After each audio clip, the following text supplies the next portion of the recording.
L'oncle en question. Avez-vous déjà été victime de l'oncle en question? Bonsoir et bienvenue. Aujourd'hui, nous parlons de la famille et de certains revers qui peuvent emmener des fois les gens à se dire pourquoi je suis né dans cette famille. En même temps, on le dit de façon très populaire qu'on peut choisir ses amis, mais on ne peut pas choisir sa famille. Et je sais que si vous aviez le choix, vous n'aurez jamais choisi l'oncle en question. L'oncle en question est une personne qui en général est plus âgée que votre père ou votre mère. C'est quelqu'un qui, à un moment de la vie, a dû vous héberger, donc il a été votre tuteur. Étant chez lui, vous n'avez pas forcément été bien traité. C'est pas quelqu'un qui vous a aimé sincèrement. Des fois, ce n'est même pas lui qui propose de vous garder. Il accepte parce qu'il ne veut pas passer pour le méchant. Vous n'êtes pas forcément bienvenu chez lui. Il mettra toujours une différence entre vous et ses enfants, quoique ces différences soient relatives. Vous allez toujours sentir que vous n'êtes pas chez vous. Et pourtant, devant vos parents, quelqu'un qui va se présenter comme la personne qui vous aime tellement, mais qui s'inquiète de ce que vous allez devenir. Assez souvent, il ne rapporte que vos erreurs. Rarement ce que vous faites de bien.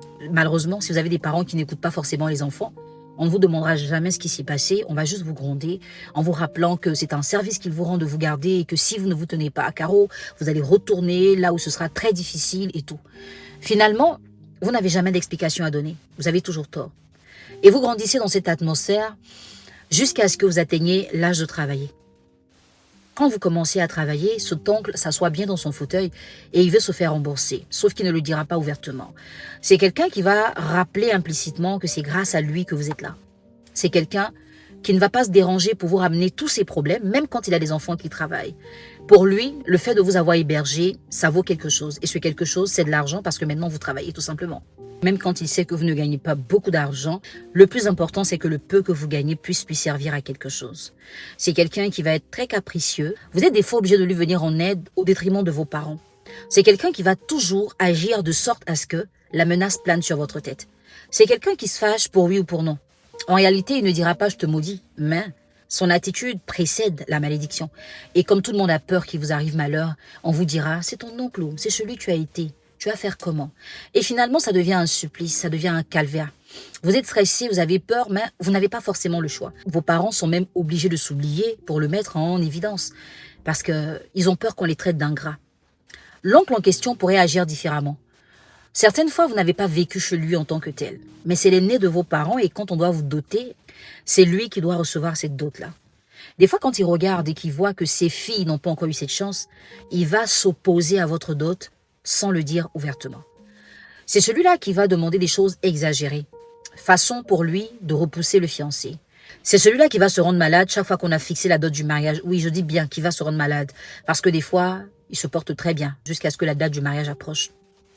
C'est ce oncle-là qui voudra vous donner l'impression que vous valez trop de choses pour qu'on puisse bâcler votre mariage. Mais lui, derrière trop de choses, il demande des choses pour lui. Voilà, des fois, sur certaines listes de dot, il est marqué des besoins pour la femme de l'oncle en question.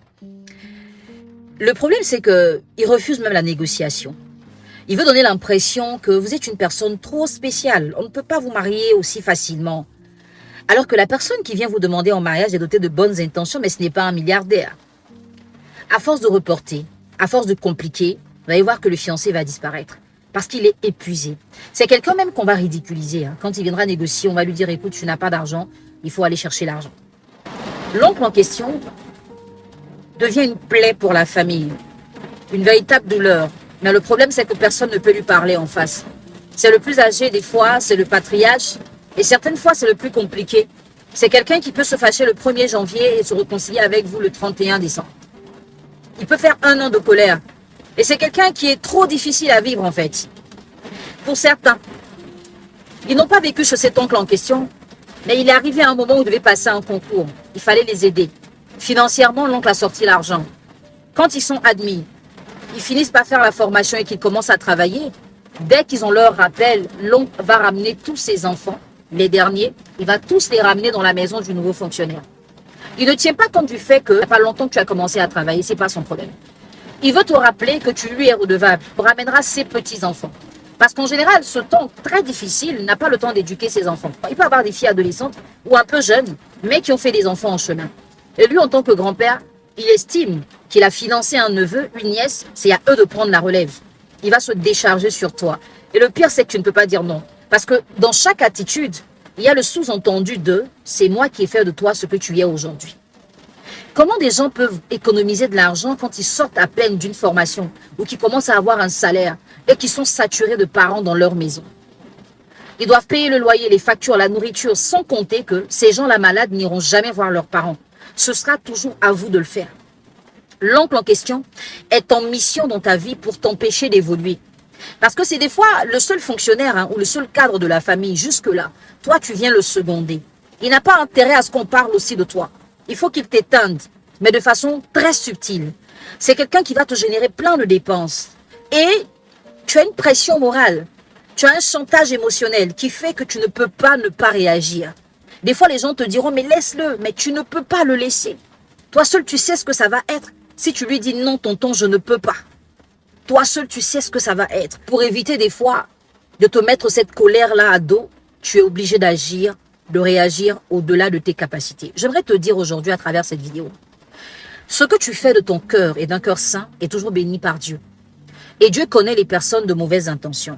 Si tu identifies ton oncle comme un oncle en question, ne te mets pas de pression plus que ce qui est valable. Fais ce que tu peux. Mais surtout, n'oublie pas qu'à partir du moment où tu es sorti de sa maison et que tu travailles, tout le monde a le regard sur toi. Il n'y aura pas que lui et ses enfants de qui il faudra prendre soin. Il y a aussi tes parents qui des fois se sont oubliés, se sont sacrifiés pour que tu atteignes ce niveau. Tes parents qui ont souffert, qui ont encaissé les coups durs, en espérant qu'un jour tu travailles et que tu les sortes de la misère. Tu as un rôle envers ceux-là aussi. L'oncle en question est quelqu'un qu'il faut faire asseoir et décrire totalement son comportement. Il va se fâcher un an. Ok. Depuis le temps que vous fuyez sa colère, qu'est-ce que ça vous apporte? Que du stress, que de la peur, que de la gêne. Il faut que cet oncle en question se rende compte que vous avez compris son jeu. Il faut aussi qu'il se rende compte que vous savez qui il est et que ça ne peut pas continuer comme ça. Mais pour ça, il faut que tu aies des parents qui aient un peu de cran, un peu de personnalité. Si ton père n'en a pas, si ta mère n'en a pas, parce que des fois ça peut être l'aîné de ta mère, il faut pouvoir lui dire, maman ou papa, accompagnez-moi dans ça. On ne pourra pas rester prisonnier des intentions de quelqu'un qui n'a rien à faire de notre épanouissement. On ne peut pas rester dépendant des humeurs de quelqu'un qui fait exprès de nous mettre dans de mauvaises conditions. Il faut absolument que la famille se réveille. Aujourd'hui, c'est toi. Demain, ce sera quelqu'un d'autre. L'oncle en question ne s'épuise jamais dans sa mission. Et vous allez voir que cet oncle ne dérange pas ses enfants. Ceux qui travaillent, il les dérange très rarement. Puisqu'il ne dérange pas ses enfants, ça voudrait dire que ce sont tes parents qui dérangent ses enfants. Mais dans certains cas, tes parents ne dérangent jamais ses enfants. Donc ces enfants sont tranquilles, ils grandissent, ils fleurissent, ils économisent, ils réalisent. Et toi qui as été chez lui, tu vis de dettes, tu vis dans la crainte, dans la peur, et des fois même après 10 ans de métier, tu n'as rien dans ton compte en banque. Cher oncle, logiquement, héberger un neveu, c'est comme garder son enfant. Tu ne peux pas décider d'héberger ton neveu dans l'intention qu'il te le rembourse. Naturellement, l'enfant sera reconnaissant de ce que tu as fait pour lui. S'il ne l'est pas, ses parents devront attirer son attention. Mais en vrai, on ne rend pas service à quelqu'un pour attendre quoi que ce soit en retour. Si tes enfants étaient à la place de ton neveu, tu aurais crié au scandale depuis longtemps.